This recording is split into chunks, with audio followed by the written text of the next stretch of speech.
श्री हरवंश आप सभी को उम्मीद करता हूँ आप सारे मजे में होंगे, खुश होंगे और श्री जी की परम कृपा आप सबके ऊपर बरस रही होगी। दोस्तों बहुत सारे लोग कमेंट कर रहे हैं कि कृष्ण जन्माष्टमी आ रही है तो हम राधा वल्लभी यानी हम हरिवंशी किस तरीके से कृष्ण जन्माष्टमी का उत्सव मनाएंगे। तो इसके ऊपर छोटी मोटी जानकारी है इस वीडियो के अंदर, आप वो देख सकते हैं एंड तक।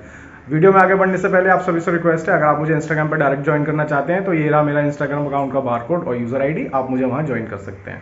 तो चलिए जानते हैं कि हमारे राधा वल्लभ संप्रदाय में किस तरीके से कृष्ण जन्माष्टमी का उत्सव मनाया जाता है। तो सबसे पहले तो बहुत सारी क्वेरीज हैं, उन सारी क्वेरीज को एक ही वीडियो में समअप करने की मैं कोशिश करूंगा।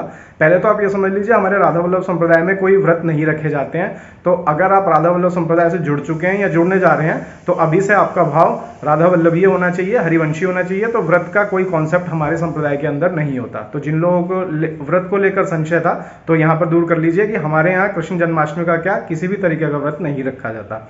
दूसरी चीज, हमारे यहाँ पर लालजू को जैसे रात में 12 बजे जगाया उत्सव मनाया जाता है उनके इस धरती धरा धाम पर आने का, वैसा हमारे यहाँ नहीं होता। राधा वल्लभ संप्रदाय के अंदर हमारी मान्यता थोड़ी अलग है बाकी संप्रदायों से। तो हमारे यहाँ 12 बजे प्रभु के जन्म का ऐसा कोई उत्सव नहीं मनाया जाता। आपकी जो दिनचर्या होगी वो डेली वैसी ही होगी जैसे नित्य दिनचर्या हमारी रहती है, यानी सुबह अपने ठाकुर जी को उत्थापन में उठाना, सेवा करना, जो आप सेवा कर रहे हैं वैसी, और रात में फिर वैसे ही शयन कराना और उनकी सेवा शयन की करना। इसी तरीके से हमारी दिनचर्या चलेगी जो डेली चलती है। अलग से हम 12 बजे अलग से कोई उत्सव ऐसा नहीं मनाते कि प्रभु प्रकट हो गए हैं यार ऐसे, क्योंकि हमारा मानना ये है हमारे राधा वल्लभ संप्रदाय के अंदर कि भगवान कृष्ण हमेशा थे और हमेशा रहेंगे।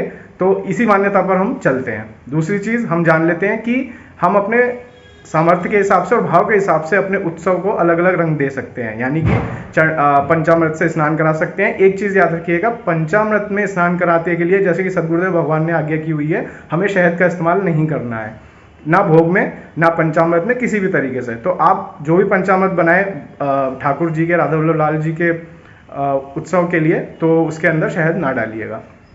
तो आप जो वस्त्र धारण कराएंगे वो पीतांबर वस्त्र धारण कराएंगे उन्हें, श्री जी को भी, लालजू को भी, अगर नाम सेवा विराजमान है तो भी, छवि सेवा विराजमान है तो भी, अपने सामर्थ्य के अनुसार आप देख लीजिएगा।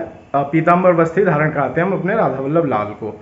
और भोग आप अपनी सामर्थ्य के अनुसार जो भी रख सकते हैं, वो आपके सामर्थ्य के ऊपर, आपके भाव के ऊपर है। और हम जो है पद गाते हैं। अब यहाँ पर ये समझ लीजिए कि राधा वल्लभ संप्रदाय के अंदर हम जो पद गाएंगे कृष्ण जन्माष्टमी के, वो कैसे गा सकते हैं। तो राधा केली कुंज ऐप के अंदर ही जो है कृष्ण जन्माष्टमी से रिलेटेड बहुत सारे पद हैं। ये देखिए स्क्रीनशॉट पर मैंने आपको दिखा दिया है। तो आप यहाँ से जो है कृष्ण जन्माष्टमी के पद पूरे दिन गा सकते हैं। तो इसी तरीके से हमारी कृष्ण जन्माष्टमी मनाई जाती है राधा वल्लभ संप्रदाय के अंदर। अलग से ऐसा कुछ नहीं होता है। इसी में हम अपना पूरा आनंद अपने ठाकुर के ले लेते हैं, ठाकुर के जन्म का। और बस यही जानकारी है ओवरऑल समअप। हमारे राधा वल्लभ संप्रदाय के अंदर ऐसा कोई, मतलब पूरा दिन ही आनंद है, लेकिन ऐसा कोई विशेष हम क्रियाकलाप नहीं करते हैं।